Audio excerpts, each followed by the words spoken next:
Agora esta chamada está sendo gravada. Hare Krishna, bom dia, Namastê pela oportunidade. Por favor, me acompanhem com as reverências. Om Namo Bhagavate Vasudevaya. Om Namo Bhagavate Vasudevaya. Om Namo Bhagavate Vasudevaya. Om O nascimento do imperador Prakshit. Verso 36. O Shaunaka. Depois disso, o Senhor, tendo-se despedido do rei Yudhishthira, de Draupadi e outros parentes, partiu rumo à cidade do Araka, acompanhada por Arjuna e outros membros da dinastia Yadu. Repetindo. Verso 36. O Shaunaka. Depois disso, o Senhor, tendo-se despedido do rei Yudhishthira, de Draupadi e outros parentes, partiu rumo à cidade do Araka, acompanhada por Arjuna e membros da dinastia Yadu. Hare Krishna, gratidão pela oportunidade.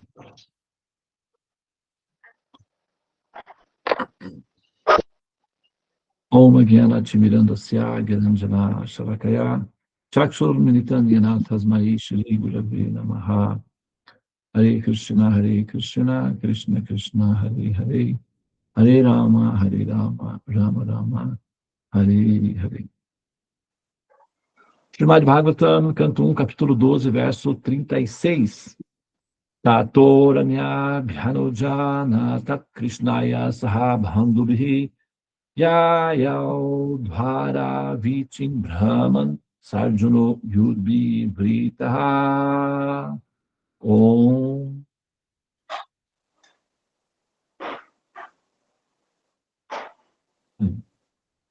Pode seguir adiante, por favor?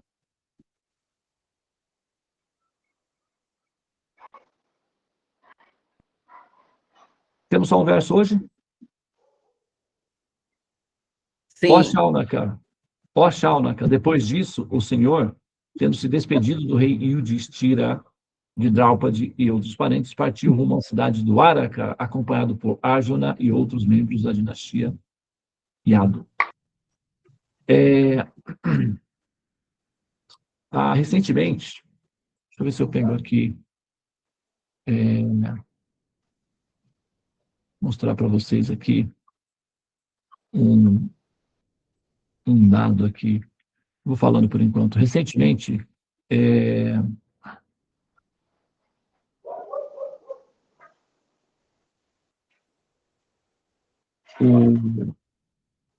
os arqueólogos descobriram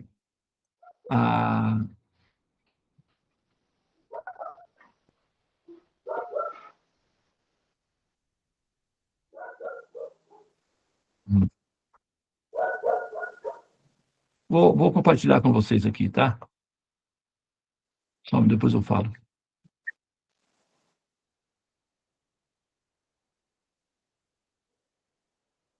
Tudo se pode tirar a tela já.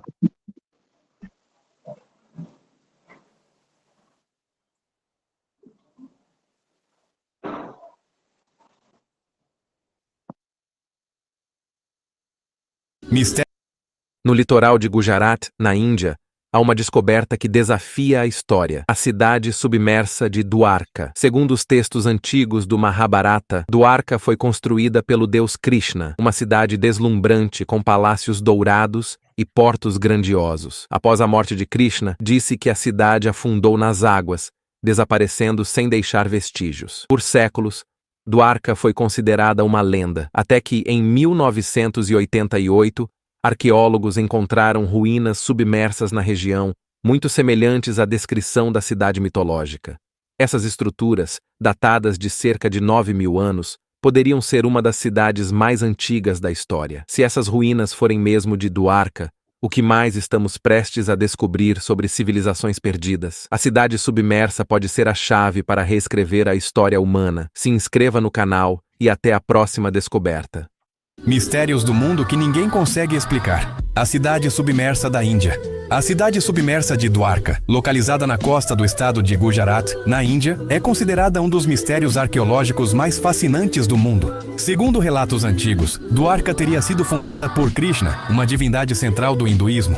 Por muito tempo, acreditou-se que essa cidade era apenas uma lenda, um mito preservado em histórias religiosas. No entanto, descobertas realizadas no final do século XX mudaram essa visão. Pesquisadores encontraram ruínas submersas a cerca de 40 metros de profundidade no Golfo de Cambat. Entre os achados, foram identificadas estruturas de pedra, muros, ruas e até objetos que indicam a presença de uma antiga civilização avançada. O que torna esse caso ainda mais impressionante é que, de acordo com análises, os vestígios podem ter mais de 9.000 anos, o que os tornaria muito mais antigos que civilizações conhecidas, como a egípcia e a mesopotâmica. Essa cronologia surpreendente levantou debates intensos entre arqueólogos e historiadores sobre a verdadeira origem de Dwarka. Até hoje, essa cidade submersa permanece cheia de mistérios. Para muitos, ela representa uma conexão direta entre mito e realidade, mostrando que lendas preservadas por séculos podem guardar fragmentos de uma história esquecida.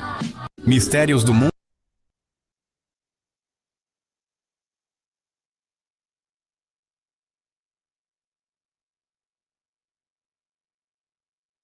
Bem, então, os arqueólogos, eles datam por volta de 9.000 anos a cidade, mas ela tem aproximadamente 6.000 anos, não são 9.000, são 6.000 anos aproximadamente, tá?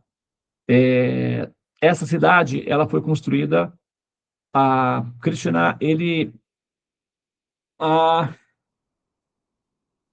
convidou, na verdade, um dos chamados devas, que seria, do ponto de vista acadêmico, um habitante de uma civilização nível 5, na escala de Kardashev. Tá? E o nome dele é Vishwakarma. Esse é um arquiteto celestial. Então, ele produziu uma cidade com configurações futurísticas, de dados futurísticos, usando pedras, né, que são material da Terra, pedra, ouro, objetos assim, né? Dentro dos espaços onde eles habitam, eles têm outros tipos de materiais, tipo de física, outro tipo de configuração. Então, eles podem plasmar metais nobres, por exemplo, como o paládio, diamantes, enfim. Então, as construções nesses locais são baseados em metais nobres, como paládio, diamantes e ouro. Então, se você vai numa cidade habitada por numa civilização nesse nível da escala de Kardashev, então as construções são feitas desse material. Então, no caso daqui de Dwarka, ela tinha esse perfil. Então, ele usava pedras, que era o material disponível aqui na Terra, e também material que é muito conhecido na Índia, que é ouro. Então, não é uma coisa que destoava tanto. Então, assim como um artista, né? Que o artista chega no local, ele tem que fazer uma pintura, um trabalho, então ele vai ver mais ou menos o ambiente, não pode ser muito destoante do ambiente, então ele é um paisagista, né? Um jardineiro, então ele vai usar o material local. Então, o Vishwakarma, ele fez isso, ele construiu uma cidade que flutuava no mar, só que era de pedra. A cidade era feita de pedra. E ela era flutuante. É tipo uma plataforma de petróleo, mas uma cidade com base feita de pedra, a base era de pedra, os palácios, as construções, mesclando design de alta precisão, né, baseado em laser, as pedras eram cortadas em laser.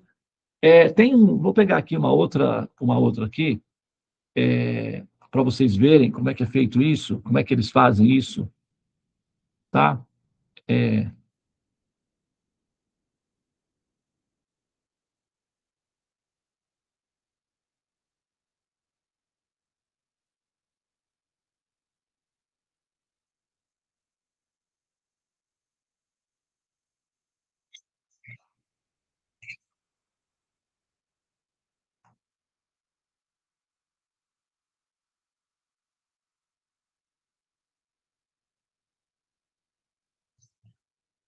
Bom, vou explicar, vou dar um exemplo aqui de como são feitos esse tipo de construção, e esses tipos de construção são feitos por Nós chamamos eles de alienígenas, mas, na verdade, eles são habitantes de civilização nível 5 da escala de Khrushchev, que conseguem fazer viagens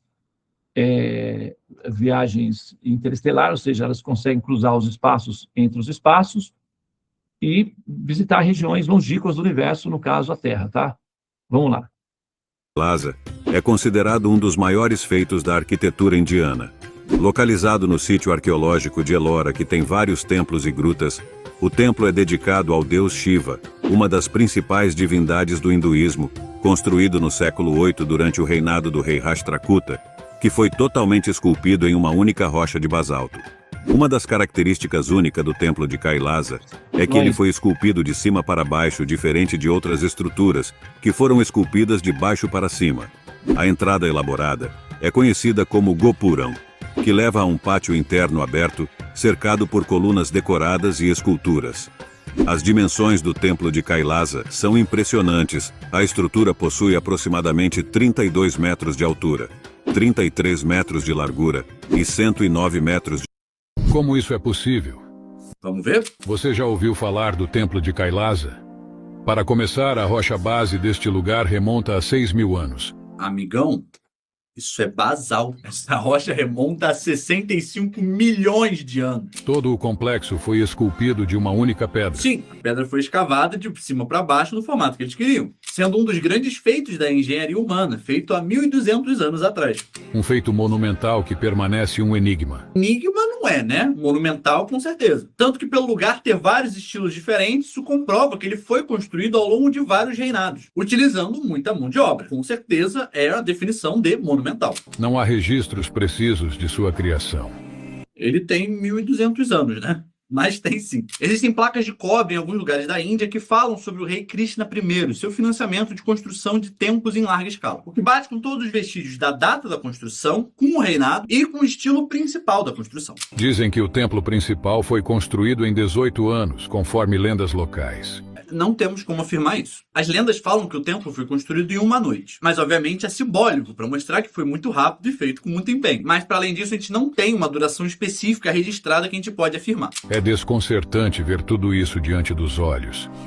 Qual matemático inteligente e avançado teria tido o conhecimento para tal feito? Não precisa ser matemático, né? Eles cavaram a pedra. Não é sobre matemática. Envolve matemática? Sim. Mas sozinha, com certeza não. Tanto que eles cavaram a pedra que tem pedaços incompletos, sulcos planejados e marcas de ferramentas nas rochas. Matemática ajuda, óbvio, mas isso é um trabalho coletivo que envolve muitas outras coisas além da matemática. Como poderiam esculpir algo assim, com ferramentas rudimentares ou até tecnologias avançadas? Tanto fizeram que a gente tem evidência, né? E assim, a Catedral de Santa Sofia foi feita praticamente 300 anos antes disso aqui. E você não vê ninguém questionando as ferramentas usadas para construir ela, né? Curioso, você não acha? Exigindo precisão quase como a de um laser em cada detalhe. Observe, a simetria é absoluta. Observa bem, porque a própria foto mostra que não tem essa precisão toda, não. Olha a escada ali toda tortinha. Ainda há questões sem resposta. Olha essa parede. Isso é precisão de laser? Por favor, né? Como qual tecnologia foi usada nesse processo? Por que esconder a verdadeira história da humanidade? Certamente, se a verdade viesse à tona, poderia reescrever completamente nossa história atual. Ninguém está escondendo nada. Você que é preconceituoso e tem preguiça de estudar. E se não é seu caso e você gosta de história, aproveita e já me segue aí. Como Esses caras que visitaram o planeta, eles faziam tudo em pedra. Vai durar tanto quanto a Terra. Bilhões e bilhões. E vai estar lá testemunho lá. Cara, se tu for no tempo de Ilhasca, lá na cidade de Ellora, na Índia, meu irmão, tu vai morrer do coração. Foi alguém lá, pegou uma pedra de 75 metros por 50. 75 por 50. Uma pedra gigantesca. O cara começou a esculpir ela. De cima para baixo. O cara fez um castelo na pedra. De uma lapada só. O cara não errou 1 milímetro em nada. O nível de detalhes, de desenho, de pequenas coisas assim, ó. É tão intricado os templos da Índia, é tão intricado que parece uma placa de circuito assim. Eu tô olhando assim, cara, essa porra é uma placa de circuito. Uma lapada só, o cara fez o templo, veio de cima para baixo, fez o templo. E o mais incrível, não tem uma pá de areia e de rocha do lado. Porque quando o cara faz o templo, geralmente sobraria, não sobrou nada. Aí ninguém sabe quem é que fez, onde é que foi parar os resíduos. E fica assim, não, isso foi o cara com. O cara batendo com a pedra. É pra lascar em banda. Esses caras que visitaram o planeta, eles faziam tudo em pedra. Vai durar tanto quanto a Terra. Bilhões e bilhões. E vai estar lá testemunho lá. Cara, se tu for no tempo de Lhasa, lá na cidade de Ilhora, na Índia, meu irmão, tu vai morrer do coração. Foi alguém lá, pegou uma pedra de 75 metros por 50. 75 por 50. Uma pedra gigante. Coloquei para vocês aí dois pontos, alguns pontos de vista. Tem vários outros. Não sei se eu estou aqui na sala ainda. Tem vários outros vídeos de pesquisadores. É que eu não peguei, é que eu estou no improviso aqui, eu fui só rolando, né? Então, eu fui colocando as opiniões diferentes. Um rapaz que é um historiador e esse outro que é um amador, né? Mas existem outros vídeos de historiadores também, no History Channel, explicando todos os detalhes da construção de Kailasa. Só um minutinho, pessoal, por favor, um segundo.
Bom, pessoal, desculpa aí, tá? Chegou alguém aqui. Agora eu vou colocar para vocês aqui uma outra coisa aqui, que eu vou fazer um paralelo, tá? Isso daqui, vamos pegar isso daqui. Ó. Crop circles is a weird one. So weird. The energy that bent these things over caused these nodes to explode as if they'd been cooked in a microwave. Correct. Like, what? And then you find out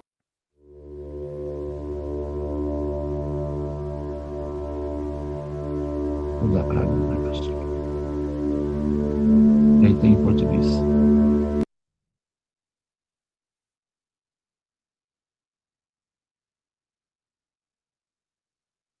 Os agroglifos, também conhecidos como círculos nas plantações, são desenhos geométricos elaborados que aparecem misteriosamente em campos de cereais, principalmente trigo, cevada e milho.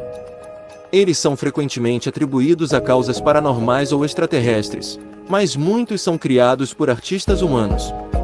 O fenômeno começou a ganhar atenção na década de 1970. Isso aí, como que você descobre sabe quando é real e quando é alguém que montou? Foi forjado. Experiência. Mas é fácil. Estou aqui na lavoura. Você tá vendo aqui uma célula de câncer? Você tá vendo aqui uma célula de câncer, essa verdinha? Vou pegar um vídeo.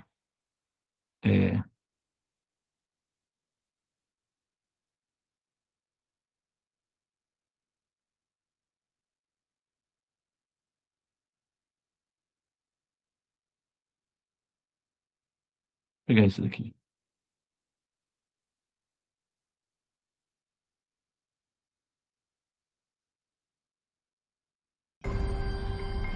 Turim, Itália, 23 de junho de 2015. O piloto Silvio Sirotto relata que enquanto sobrevoava um campo de trigo a caminho do aeroporto local, ele avistou um desenho misterioso que parecia estar impresso na plantação. Os investigadores não sabem explicar como o desenho poderia ter sido feito sem chamar a atenção em um local de alto tráfego aéreo. Até hoje é um mistério. Mas é apenas um dos exemplos mais recentes de um estranho fenômeno que já ocorre há décadas e possivelmente há muito mais tempo. Mais de 10 mil desenhos em plantações foram encontrados no mundo todo. Eles foram registrados em mais de 50 países e em quase todos os continentes da Terra. Vulgarmente conhecidos como círculos em plantações, essas formações estão impressas nos campos e vão de pequenos círculos a pictogramas elaborados com centenas de metros de diâmetro. Eles foram encontrados em várias plantações, incluindo trigo, cevada, canola e milho. E são manchetes no mundo todo desde meados dos anos 1960. Um dos primeiros foi visto em 66 em Tully, Queensland, na Austrália. Um fazendeiro ouviu um zumbido e depois viu um disco grande, com uns 10 metros de diâmetro, erguer-se de um terreno bem pantanoso, cheio de juncos. E esse disco subiu e desapareceu, deixando para trás o círculo. Outros achavam que era um fenômeno meteorológico de algum tipo. E outras pessoas disseram, deve ser uma farsa. Isso, algumas pessoas pensavam que era extraterrestre. Outros achavam que era um fenômeno meteorológico de algum tipo. E outras pessoas disseram, deve ser uma... Bom, é o suficiente, né? Isso daí é o suficiente para vocês... depois, se vocês quiserem pesquisar, chama-se agroglifos, tá? O fenômeno. O que eu quero traçar para vocês aqui, em relação, é a seguinte. Esses discos que o pessoal vê, na verdade, são drones. Eles não são tripulados. Não é que se você for lá e abrir, você vai achar um alienígenazinho lá. Não acha nada, não tem ninguém lá. Tecnologia de futuro não usa esse tipo de sistema analógico, que a pessoa tem que ir, tem que ter tripulação, não é necessário. Inclusive, para distâncias universais, que são muito longas, o ideal é fazer por inteligência artificial, são drones, tá? Esses drones são impressoras, fazem impressoras de laser, e elas podem fazer impressão tanto em plantações quanto em pedra. É laser, tá? Então, você calibra o laser para fazer nas plantações, e você pode calibrar o laser para fazer em pedras. E aí, você com laser, é uma impressora. Nós aqui na Terra, nós temos impressora 3D. Você coloca o desenho do que você quer, coloca a ideia, a impressora pega a ideia e faz o produto, entrega o produto tridimensional para você, uma caneca, um boneco, o que você quiser. Você coloca lá na impressora 3D o que você quer, tem matéria-prima lá dentro, ela vai pegar a matéria-prima e vai esculpir em 3D o objeto que você deseja. É muito simples, é uma tecnologia que a gente já tem aqui na Terra, inclusive. Só que civilizações de futuro, civilizações na escala de Kardashev, nível 3 já consegue fazer isso, 2 já consegue fazer, mas nível 3, 4, 5, elas têm muitas técnicas de aperfeiçoamento. Então, você não precisa viajar a distâncias universais com tripulação, com toda essa logística, você pode enviar drones não tripulados com inteligência artificial, com capacidade para imprimir o que você deseja. Então, esses chamados discos e tal, são drones. Então, eles são enviados e eles fazem impressões 3D nas plantações, os chamados agroglifos, ou então nas pedras. E eles vão utilizar recursos didáticos locais para poder interagir com os processadores humanos. É um tipo de estudo que eles fazem. Como os cientistas humanos colocam brinquedos para os primatas nas jaulas, nas florestas, colocam bonecos para ver como é que os animais se comportam com relação àqueles bonecos, etc. E aí eles vão estudando o desenvolvimento do cérebro dos animais, do comportamento dos animais. Os cientistas humanos fazem isso. Então, essas civilizações de nível 5, por exemplo, 4, que são chamados devas, nós chamamos eles de devas, eles também fazem esses procedimentos com nós humanos. Eles enviam, fazem certas, objetos, e à distância eles conseguem monitorar o desenvolvimento através de pulsos de onda, do desenvolvimento do processador humano, que nós chamamos de cérebro. E assim eles conseguem acompanhar o desenvolvimento do intelecto humano. Então, eles podem imprimir desenhos nas plantações, e depois os humanos vão lá e começam a conversar, e discutir e tal, e eles ficam monitorando as frequências de onda dos impulsos eletromagnéticos que os cérebros produzem na interação com esses objetos, exatamente como nós fazemos com os primatas, os cientistas humanos fazem com os primatas. Os devas monitoram o desenvolvimento intelectual humano também dessa forma. Existem outras formas que são utilizadas, mas essa é uma delas, com impressões nas plantações, são chamados agroglifos. Então é impressionante, os seres humanos vão lá e conversam sobre isso e tal, vão discutir, escrever livros, conferências e tal, isso tudo é monitorado. E no caso das civilizações védicas, eles esculpem templos, ou então fazem esculturas ou coisas magníficas, como cidades, por exemplo. Uma delas é o Templo de Kailasa. O Templo de Kailasa, ele tem um hibridismo. Ele é feito uma impressão 3D de cima para baixo e ele é deixado inacabado, que é uma terapia ocupacional. Daí vem os seres humanos, encontram aquela estrutura inacabada e aí eles vão tentar acabar. Então, na medida em que os seres humanos vão tentar utilizar, vão fazer algumas estruturas, aí vai ficar falhas humanas. Então, é uma mistura de tecnologia de futuro com tecnologia humana. Então, fica parecendo que foram os humanos que construíram. As partes imperfeitas, inclusive, tem vestígios de ferramentas, tem vestígios que são coisas humanas que os seres humanos, depois que se apossaram do ambiente, tentaram ajustar e facilitar para utilizar e fizeram algumas construções híbridas. Então, é uma impressão 3D de cima para baixo, as rochas foram pulverizadas, não tem vestígios ao redor de onde é que ficaram os resíduos retirados dessas pedras, então não tem como explicar como que toneladas e toneladas de pedras foram retiradas dali e não tem na região vestígios de onde foram colocadas essas pedras. Essas pedras foram pulverizadas, porque quando você faz a impressão em laser, elas são transformadas em átomos e elas são pulverizadas.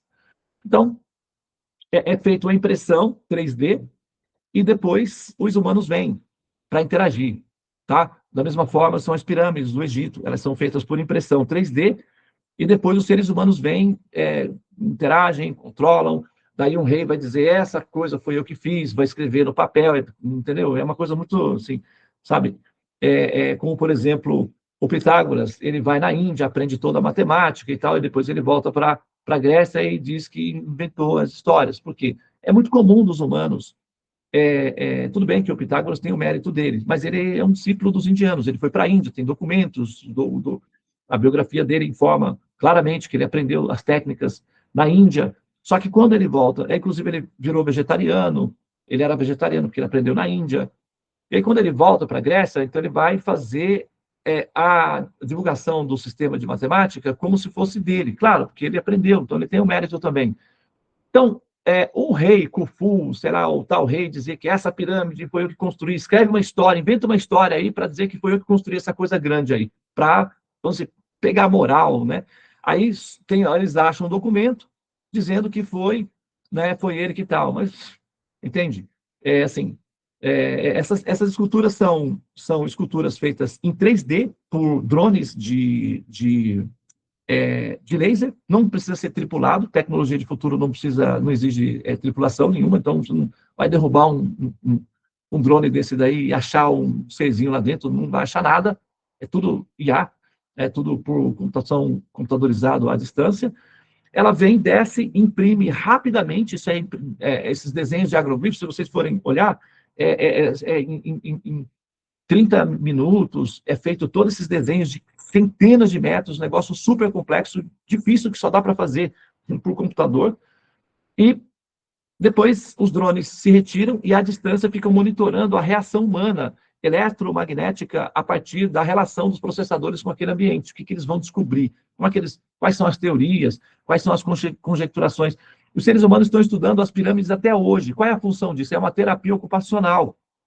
E isso é monitorado à distância.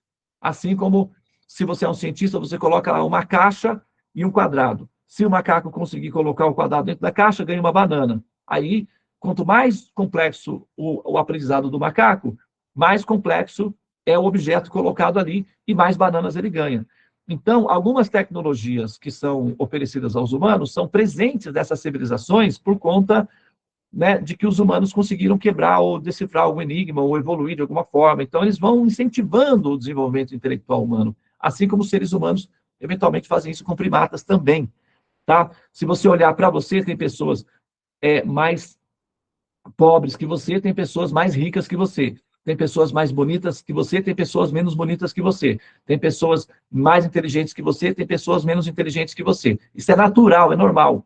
Então, existem civilizações mais superiores que a nossa e tem civilizações que são inferiores à nossa. As civilizações superiores nos estudam, eles são benéficos, pode ficar tranquilo que eles não fazem mal para nós, não, eles nos estudam, e de forma indolor. Nós, humanos, na medida em que nós evoluímos, a gente estuda os animais sem machucá-los. Hoje em dia, por exemplo, você não pode pegar um cachorro e dar uma injeção, não sei do que e tal, é proibido. A gente não pode fazer isso mais. Dá para fazer no máximo com ratinhos, e olha lá ainda, entendeu? Experiências com animais, não pode fazer mais experiências assim, é desumano e é considerado... O Thomas Edison, por exemplo, para colocar a luz para funcionar, para provar que a eletricidade funcionava, ele eletrocutou um elefante, matou um elefante ao vivo, um negócio assim horroroso, horripilante, um choque. Mas ele colocou um elefante lá, eletrocutou o elefante morreu na frente de todo mundo. Thomas Edison, que é considerado um dos pais da humanidade, negócio da eletricidade. Naquela época podia fazer essas bizarrices. Hoje em dia, se ele fosse tentar fazer isso, ia preso, não ia ter luz elétrica nenhuma, ia ter só mais um prisioneiro na cadeia. Mas na época dele podia. Então, na medida em que nós evoluímos, nós paramos de fazer maldades, perversidades com os animais, matá-los, devorá-los, machucá-los, explorá-los, essas coisas loucas que a gente faz, a gente para com isso. Assim como a gente parou com os escravos, porque nós evoluímos. Então, na medida em que nós evoluímos, nós paramos de fazer coisas que machucam os demais. Essas civilizações, elas são muito evoluídas. Então, elas não nos machucam.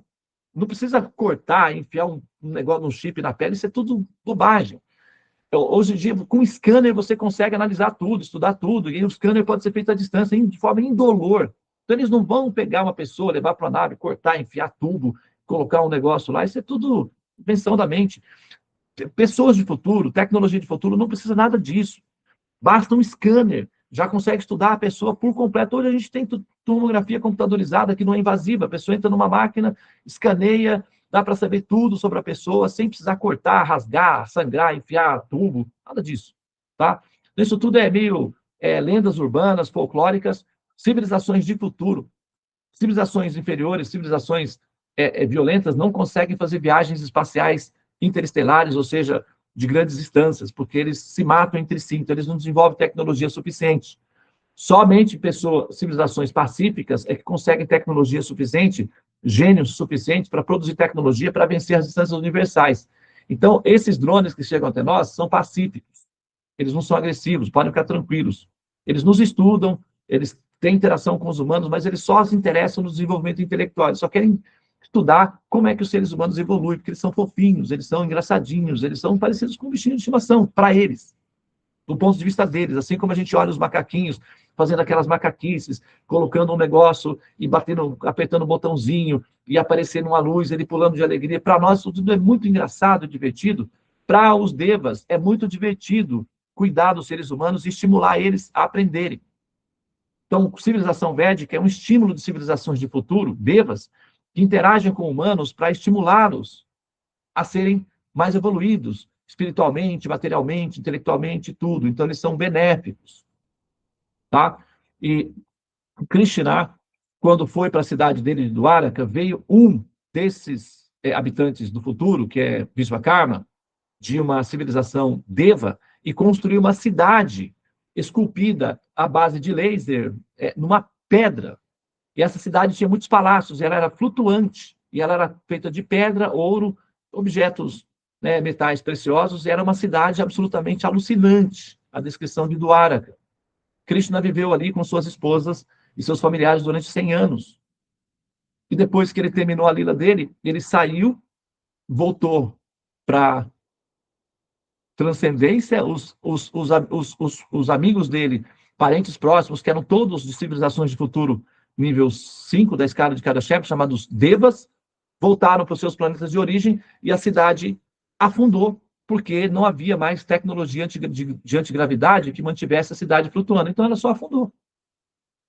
Passaram 6.000 anos e eles encontraram os vestígios lá, agora. Tá? Então, essa cidade existe.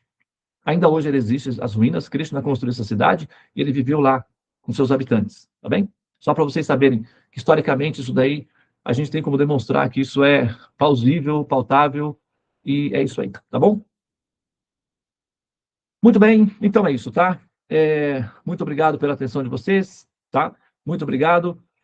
Nós estamos um pouco ausentes aqui, né, na nossa sala dos mantras essa semana, porque a Seva está fazendo uma atividade muito nobre, sabe? Uma atividade maravilhosa que a gente ainda está se adaptando, por isso que nós não apresentamos ainda, mas eu vou só falar rapidamente aqui. Nós recebemos um vovô, né? Um devoto de Krishna. Durante ele, assim, ele foi monge, ele é um homem santo, uma pessoa santa. Ele foi monge celibatário durante 40 anos, cantando os santos nomes e servindo. Ele é cozinheiro, ele cozinhava para Krishna, para as deidades de Krishna na comunidade de Nova Gokula. Durante 40 anos ele ficou vovô, teve Parkinson, então a família não estava conseguindo dar assistência e pediu ajuda, e a Seva então acolheu esse vovô. Nós temos, né, os cuidadores, aqui a gente tem uma estrutura, ele está fazendo um patrocínio para auxiliar, né, esse trabalho todo, e está sendo satisfatório, e nós recebemos essa pessoa, ele está aqui na casa, e durante esses 10 dias, uma semana, nós estávamos nos adaptando para receber essa pessoa, que é um hóspede, né, um hóspede novo, e aí requereu de mim e de outras pessoas um pouco mais de atenção, lembrando também que a Devi viajou, foi para a França fazer os trabalhos dela, os cursos e os trabalhos dela, e, bom, fiquei aqui meio que mais ou menos sozinho, então outras pessoas vieram para me apoiar também, e aí eu tive essa semana de adaptação, mas eu estou voltando ao normal. Hoje eu estou retomando minhas atividades normalmente, e nós fomos, né, agraciados aí pelo Senhor Supremo, com a oportunidade de ter como hóspede uma pessoa auspiciosa, né, com o coração puro, com uma mente sátua, quer dizer, uma mente divina, sagrada, um servidor do Senhor Supremo durante a vida toda, e nós temos o privilégio de sermos os guardiões, né, a Seva é guardiã dessa pessoa divina, sagrada. E isso é muito auspicioso. Todos vocês recebem, vamos dizer assim, fluxos, né, dessa auspiciosidade, e logo a gente vai apresentar ele gosta muito de conversar, interagir, ensinar a consciência de Krishna, e nós estamos preparando ele para eventualmente aparecer aqui na sala da gente e participar conosco também. Vocês vão conhecer, é o vovô Rupa. Ele é muito divertido, uma pessoa muito carinhosa, querida, e, bom, foi muito bom ter recebido ele aqui, tá bem? Mas agora a gente volta ao normal. Muito obrigado, pessoal, pela atenção. Parece que nós não estamos gravando isso daqui, né, Tulasi? Pelo que eu vi, parece que nós não estamos gravando, né? Abra o microfone, por favor.